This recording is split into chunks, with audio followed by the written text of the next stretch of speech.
ये बात तो खूब पता चली कि फैजल साहब का दिमाग खराब है, वो मेंटल हैं, पागल हो गए हैं, लेकिन लोगों को ये बात पता नहीं चली कि वो केस जीत गए हैं, उन पर झूठे आरोप लगाए गए थे, उन्हें किसी तरीके से फंसाया जा रहा था, उन्हें घर में जानबूझ के बंद किया जा रहा था, उनका करियर खराब किया जा रहा था।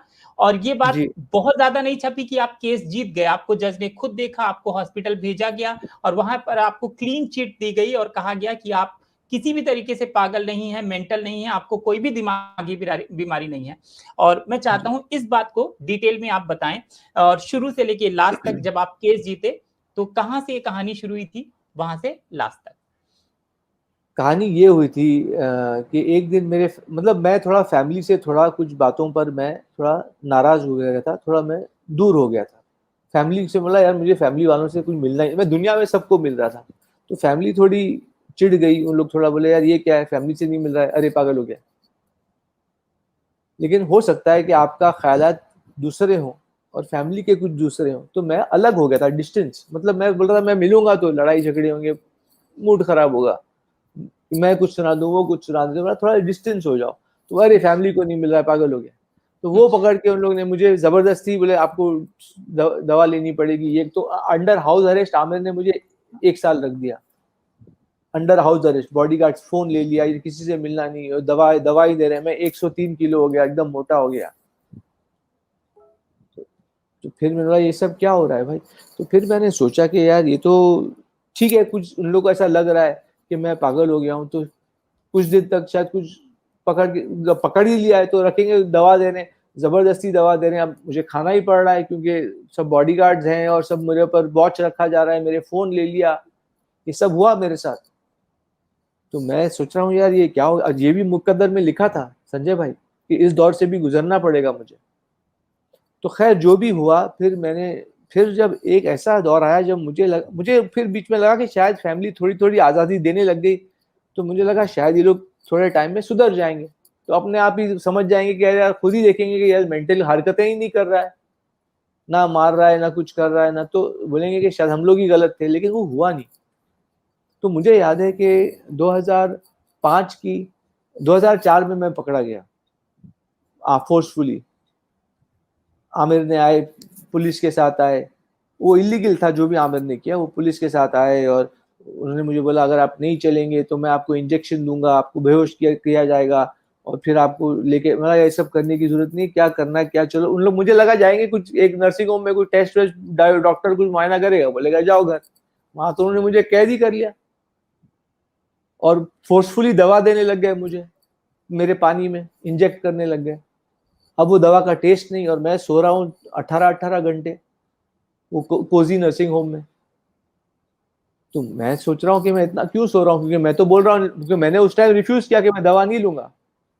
तो फिर मैं सोने लग गया 18 घंटे में, बोला कुछ लफड़ा है, लोग कुछ तो मेरे को दे रहे हैं, मैं समझ गया पानी में ही दे रहे हैं मिला मिला के। तो मैंने बोला सुनो भाई, ये ओवरडोज, मैंने सोचा अपने आप को कि अगर ये दवा का ओवरडोज हो गया तो मैं तो मर सकता हूँ कल,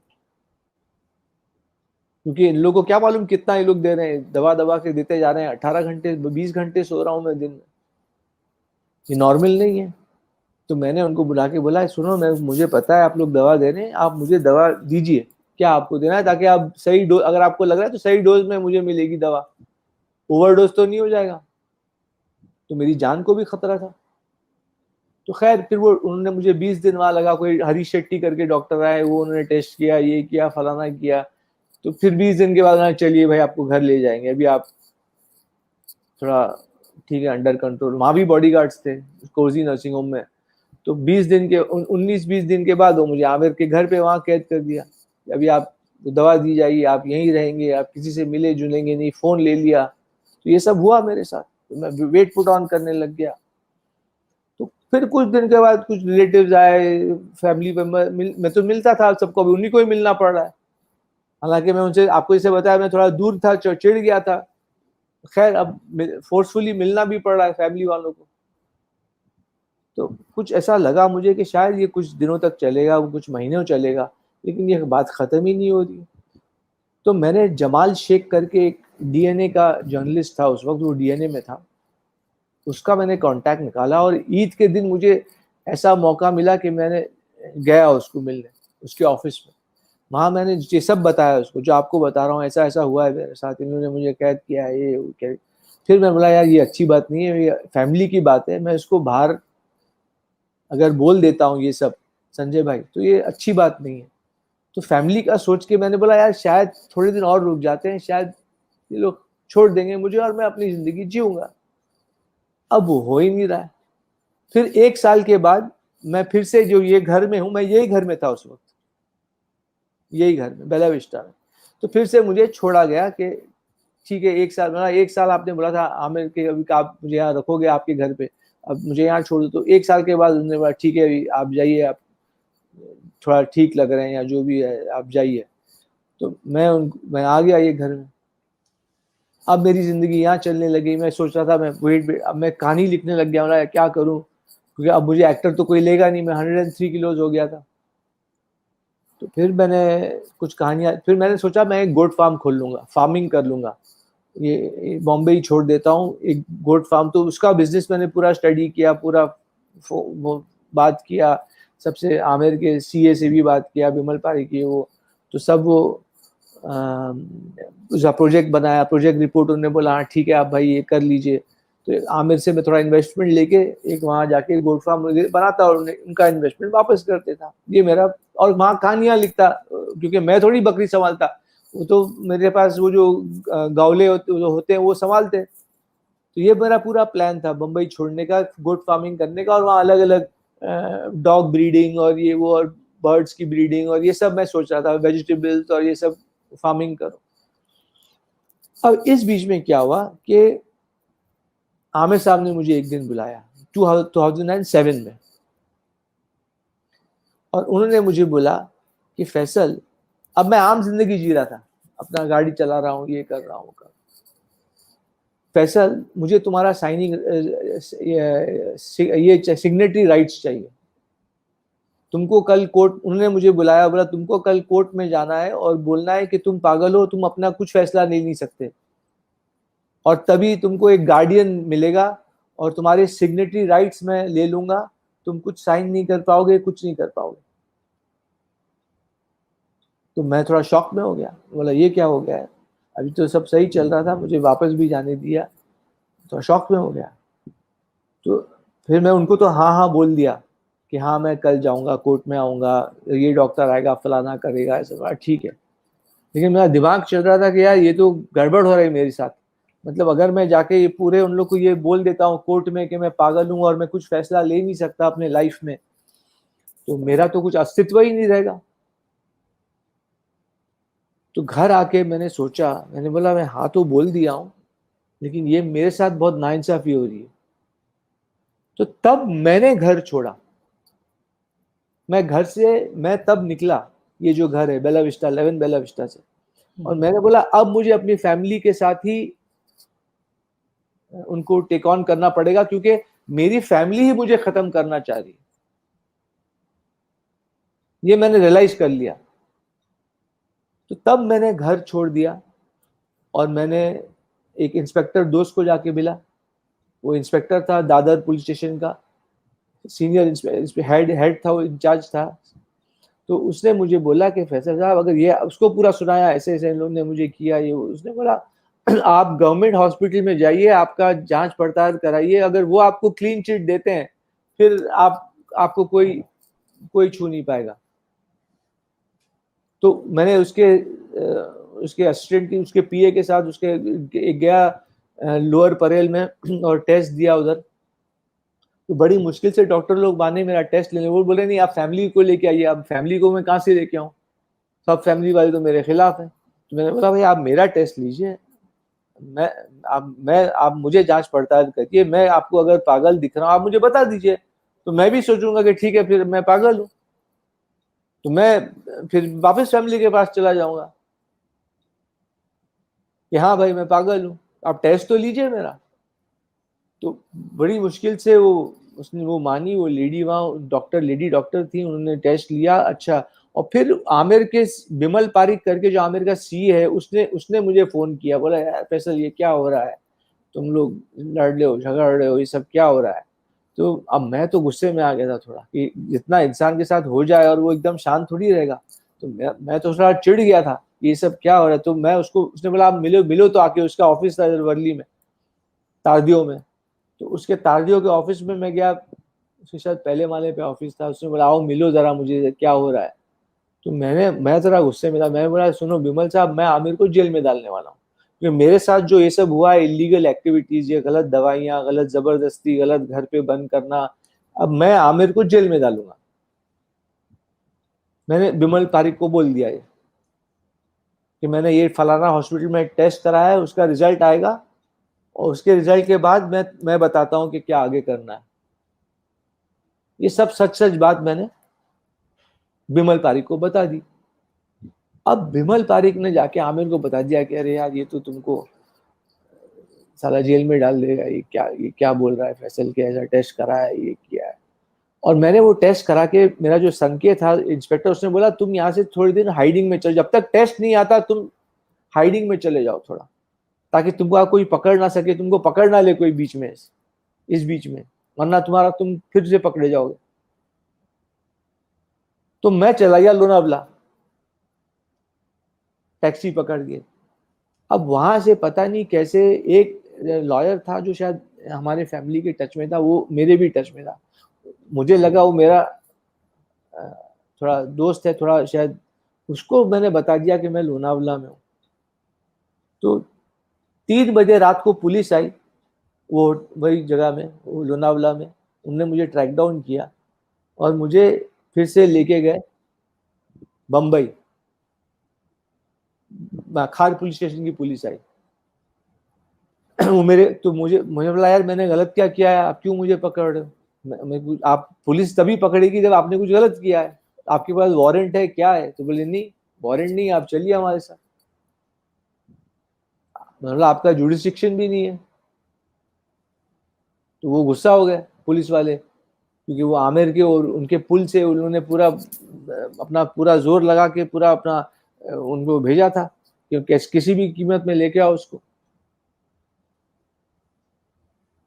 तो फिर मुझे लेके आया।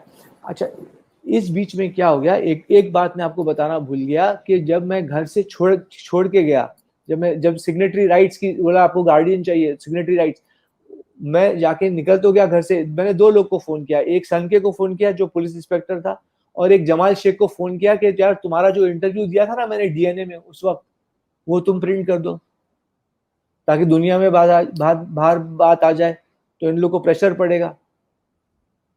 तो जमाल ने बोला अरे अभी तो वो तो इंटरव्यू है नहीं, वो तो निकल गया, या वो अभी आपको फिर से देना पड़ेगा, और मैं दिल्ली में हूँ।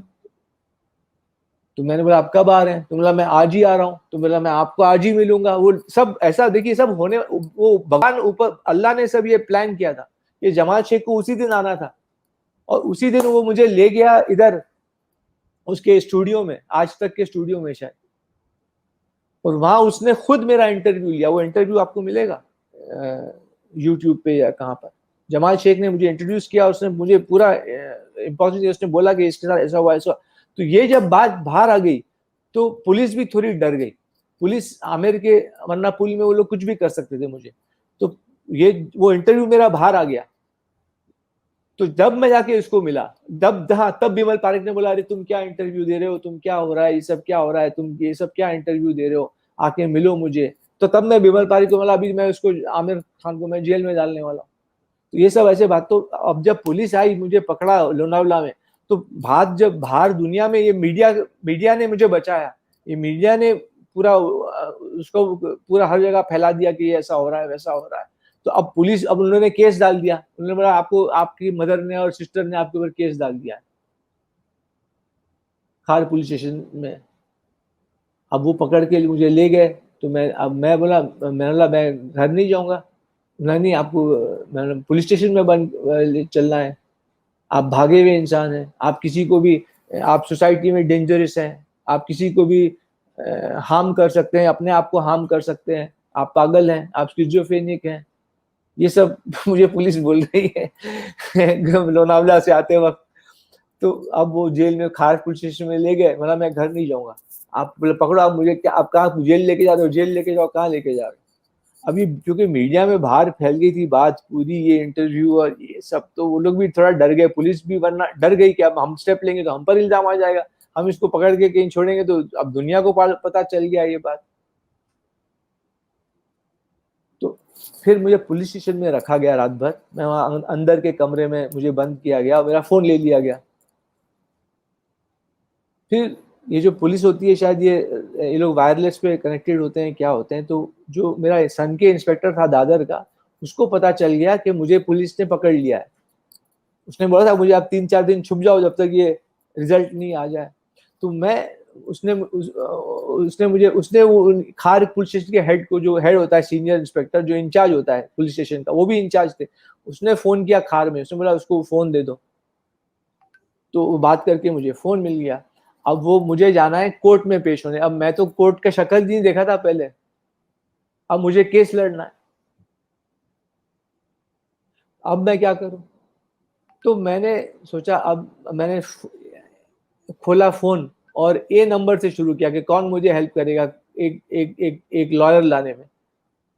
तो अब मेरा जो बकरी का जो मैं बिजनेस करना चाह रहा था, उसका नाम था अब्दुल अब्दुल अब्दुल, ये सही होता था कुछ नाम, अब्दुल।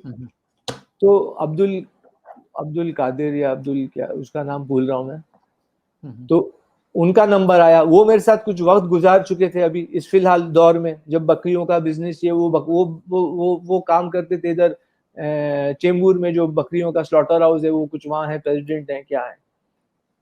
तो उन्होंने मुझे लॉयर लाया, बोला यार मुझे लॉयर चाहिए, मुझे उस पर एक केस डाल दिया है मेरी फैमिली ने, मुझे एक लॉयर चाहिए।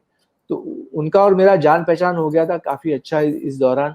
तो उन्होंने मुझे लॉयर ला के दिया जो मेरा केस में आया। तो वरना मुझे थोड़ी केस लड़ने आता है कि क्या वकील पूछेगा, क्या होगा, क्या पेपर तैयार करने, क्या। तो वकील को जब लॉयर लेके आए, तो मिस्टर वासिद, अब्दुल वासिद, तो वो लॉयर आए, तो उन्होंने वो मुझसे मिले पहली बार। फिर उनको मैंने बताया कि ये तो उन्होंने बोला आपकी फैमिली ने आपके ऊपर ये बनाया। मैं तो मेंटल हूँ नहीं, ये सब उन्होंने डाला है कि आप मेंटल हैं, आप किसी को भी नुकसान पहुंचा सकते हैं, आप कुछ भी कर सकते हैं। तो ये सब पूरे, तो फिर वो केस शुरू हुआ। अब वकील साहब भी, अब वो लॉयर ने बोला मुझे आपके लिए कोई खड़ा होगा क्या, कोई आपकी गारंटी लेगा, आपका दोस्त, आपका ये, कि मैं इसको अपने, मैं बोलता हूँ कि ये पागल नहीं है। अब कोई आमिर साहब और आमिर खान और फैमिली के खिलाफ खड़े होने को तैयार नहीं। जब जिसको मैं फोन घुमा रहा हूँ, फिर से मैंने ये नंबर से घुमाना शुरू किया कि कौन बंदा आएगा, अल्लाह का बंदा कौन आएगा जो मेरे लिए खड़ा होगा, आके कौन कोर्ट में बोलेगा। अब आमिर साहब का फैमिली का सुन के अब कोई आ ही नहीं रहा। तो फिर अब मैं क्या करूं? अब मैं एक दो लोग को बोल रहा था, मेरे दोस्तों के, भाई कोई मतलब आ ही नहीं रहा है कोई। फिर एक ऐसा हुआ कि मेरे एक फैमिली फ्रेंड है, वो ट्राई कर रहे, वो भी ट्राई कर रहे। तो उन्होंने किसी को 5 बजे कोई एंट्री हुआ और उन्होंने मुझे बोला कि हाँ मैं इसको जानता हूँ। एन वक्त जब कोर्ट बंद होने वाला, एक एंट्री हुई एक आदमी की, उसको मैं जानता था। उसने उन्होंने बोला कि हाँ ये मैं इसकी गारंटी लेता हूँ। तब जज साहब ने बोला इसको जेजे हॉस्पिटल में भेजो, वरना मुझे सीधा उसी दिन वापस बैक टू फैमिली मिलता और वापस वो मुझे इंजेक्शन देते और दवाइयां देते और मेरी तो लाइफ उधर ही खत्म। फिर मुझे जेजे में भेजा गया कि जेमेंटल वार्ड में, कि आप इनको एग्जामिन करिए। तो 20 दिन में जेजे वार्ड में, मेंटल जनरल हॉस्पिटल वार्ड में मैं रहा, और वहां मुझे टेस्ट देते थे, ये करते थे, सब करते थे। अलग अलग तरीके के जो टेस्ट होते हैं, जो मेंटल, जो मालूम किया जाता है कि आदमी मेंटल, उसके अलग अलग टेस्ट होते हैं, कुछ सवाल जवाब, कुछ अलग अलग पूछते हैं कुछ। तो वो मैं 20 दिन वहां रहा जनरल वार्ड में। फिर मेरा कोर्ट केस यहाँ चल रहा था। तो 20 दिन के बाद फिर मैं आया। फिर जज ने बोला ठीक है, इनको उन लोग ने, जेजे हॉस्पिटल ने बोला है कि इनमें कुछ खराबी नहीं दिख रही है ऐसे कुछ, ये अभी तो हम लोग इनको मतलब ठीक देते हैं। तो जज ने बोला कि ठीक है आप रह सकते हैं। लेकिन केस चल रहा था अभी, क्योंकि आमिर चाहते थे मेरा गार्डियन और शिप लेना, और वहां मेरे फादर को मालूम पड़ गया। तो फादर की दूसरी शादी हो चुकी थी जब तक, वो अपनी दूसरी वाइफ के साथ रहे थे, शहनाज। तो उनको पता चला तो वो मेरे लिए सपोर्ट में आ गए। फिर फादर ने मेरा गार्डियनशिप लेना चाहा आमिर से, और मैं तो तभी भी बोल रहा था कि मुझे कोई गार्डियनशिप की जरूरत नहीं है, ना फादर की चाहिए ना आमिर की चाहिए। भाई मैं एक एडल्ट आदमी हूं, तो मुझे किसी की गार्डियनशिप नहीं चाहिए। फिर भी जज ने बोला नहीं, आप, हम आपको अभी केस चल रहा है, आपको जज किया, तो आपको हम फादर को दे देते हैं। तो आमिर वो केस वहां, वो थोड़ा आमिर का पल्ला कमजोर हो गया और मेरे फादर को दे दिया गया, मेरा गार्डियन।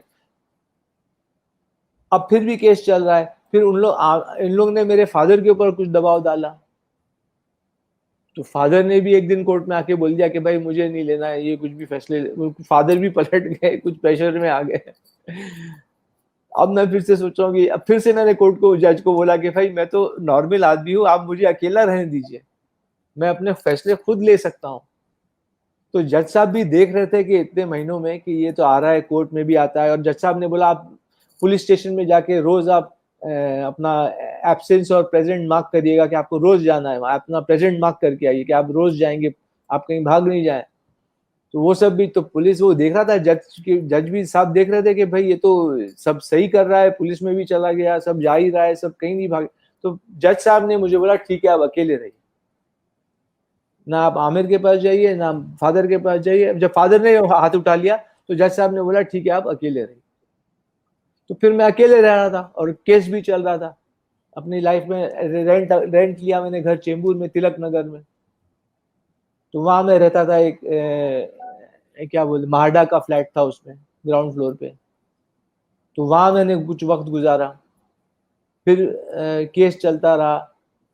फिर 2008 में केस मेरा कुछ चला, 5-6 महीना चला शायद, अक्टूबर 2007 से फरवरी तक चला मेरा केस। फरवरी वैलेंटाइन डे के आसपास ही मेरा मुझे फाइनल जजमेंट दिया जज ने, और उन्होंने बोला कि ठीक है, आपको हम क्लीन चिट देते हैं और आप मेंटल नहीं है, लेकिन अगर आपको कभी ऐसा लगे तो आपको डॉक्टर को दिखाना चाहिए, और आप टोटली अपने फैसले लीजिए, आप फ्री हैं, आप अपने विल पे रहिए, you are a free person, you are a free person.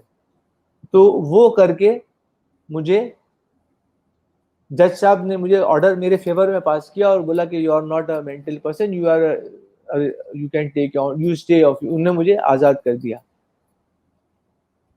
तो फिर मुझे इस तरह, तो मैंने अब मैं अपने कामों में लग गया। देखिए एक आदमी होता है जो, अब मैं रिवर्स करके फैमिली के पीछे पड़ जाता तो मुझे क्या हासिल होता। तो मैंने सोचा मैं फैमिली से, तो मैं बाहर ही रहा था। मैं 1 साल 8 महीने रहा तिलक नगर में, फिर बैंड्रा ईस्ट में मैंने एसआरए बिल्डिंग में रहा, गुरु नानक हॉस्पिटल के बाजू में एक बिल्डिंग है एसआरए, तो वहां मैं रहा एक साल 4 महीना या ऐसा कुछ, 7-8 महीने चेंबूर में रहा। और बाद में तो वहां मैं अपना लाइफ जी रहा था और अपना काम जो भी लिख रहा था, क्योंकि मैं तो ये फिल्म इंडस्ट्री से यही काम सीखा है मैंने असिस्टेंट के तौर पे, तो मैं वही स्क्रिप्ट लिखने लग गया। और फिर एक आदमी ने मुझे साइन भी कर लिया उस बीच में, एक थे जो अभी गुजर गए, वो उनका नाम याद नहीं आ रहा है मुझे, वो गुजर गए, वो भी कोई मुस्लिम आदमी थे। उन्होंने मेरी एक कहानी भी पसंद कर ली, उन्होंने मुझे साइन भी कर लिया था उस दौरान में। तो ये सब बहुत हुआ, हंगामे बहुत हुए, लेकिन मुझे जज साहब ने फ्रीडम दे दिया, आजादी दे दी। ये पूरा किस्सा ये है इसका। और फिर मैं अपने लाइफ में लग गया। फिर कुछ 1.5 साल के बाद 8 महीना उधर, और फिर 2009 या 10 में फिर से मेरी कुछ फैमिली कॉमन फ्रेंड्स थे, कुछ ये था, तो उन लोगों ने बोला नहीं यार ये अच्छा नहीं लगता, कुछ उन्होंने मिलाने की कोशिश की। तब जाके मैं आमिर से मिला और मैंने आमिर को बोला कि भैया आमिर, आप लोग ने मेरा नाम इतना खराब कर दिया है, मेंटल आदमी को कौन काम देगा, तो मैं अपनी रोजी रोटी कैसे खाऊं, मैं कैसे कमाऊं। तो आमिर ने मुझे स्क्रिप्ट डॉक्टर के बतौर रखा तब, क्योंकि उनकी रिस्पॉन्सिबिलिटी बनती है ना, आपने किसी को पागल करार कर दिया, पूरी आमिर खान बोल रहा है भाई कि ये पागल है, परफेक्शनिस्ट, तो मैं अपनी रोजी रोटी कैसे कमाऊं।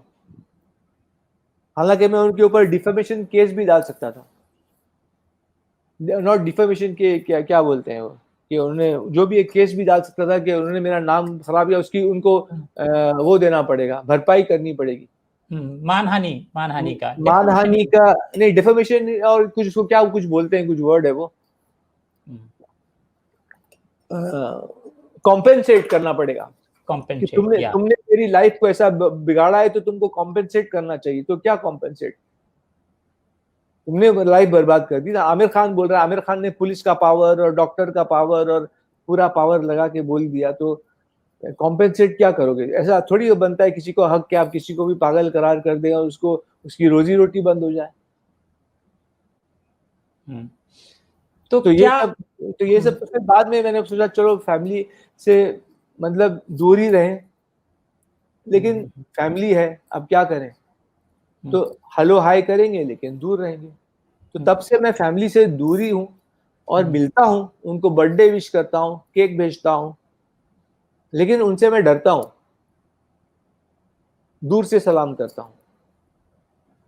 दूध का जला छाछ भी फूक फूक के पीता है, वो हाल है। खान साहब, मुझे ये भी जानना था, जब आप तिलक नगर में रह रहे थे, बैंड्रा ईस्ट में जब एसआरए की बिल्डिंग में रह रहे थे और केस लड़ रहे थे, तब आपके पास पैसे कहाँ से आ रहे थे? अब ये भी ऊपर वाले की मर्जी थी, आप मानेंगे नहीं। एक लैंड लिया था ना, जो मैंने लैंड लिया था अहमदनगर में, जो बकरी का करना चाह रहा था मैं, तो वो आदमी को मैंने कुछ पैसे दिए थे, तो वो मैंने रिटर्न लिया। मैंने बोला मुझे ये डील कैंसिल करना है, तो वहां से थोड़े पैसे आने लग गए। फिर आप मानेंगे नहीं, बिग बॉस क्योंकि पूरा चर्चित हो गया था मैं, तो बिग बॉस जो एक शो होता है, वो तो ये सब चाहते हैं कि ये आदमी, वो तो ऐसे ही जो चर्चे में होते हैं लोग, वो बिग बॉस में वो लोग उनको इनवाइट करते हैं।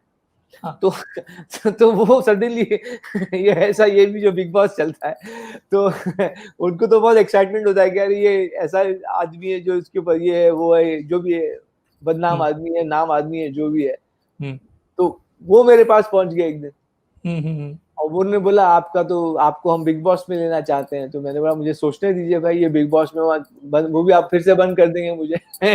तो आमिर साहब बंद कर चुके हैं, एक बिग बॉस तो खेल चुका हूँ अब आप मुझे बंद कर देंगे? बोला नहीं, हम आपको पैसा देंगे भाई बंद करने का। तो बोला अच्छा, पैसा मिलेगा बंद होने का? तो ये तो अच्छी बात है यार। तो उनका साइनिंग अमाउंट आया, मुझे चेक दिया, मेरा साइनिंग अमाउंट, मैं गया उनके, तो फैमिली वालों को मालूम पड़ गया। उन लोगों ने बोला अरे यार ये बिग बॉस में जा रहे हैं, पता नहीं वहां क्या बोल देगा। तो वहां से भी मेरा पत्ता कट हो गया। मेरे को ना आपको साइनिंग अमाउंट आ गया था 4 लाख, आपको नहीं लेंगे। तो ऐसा करके पैसे भी आ रहे थे। अब जो अल्लाह, देखिए अल्लाह, वही बोलता हूँ मैं, अब मुझे नहीं मालूम था कि ऐसा शो भी बिग बॉस भी होगा और मुझे 4 लाख दे देगा बैठे बैठे।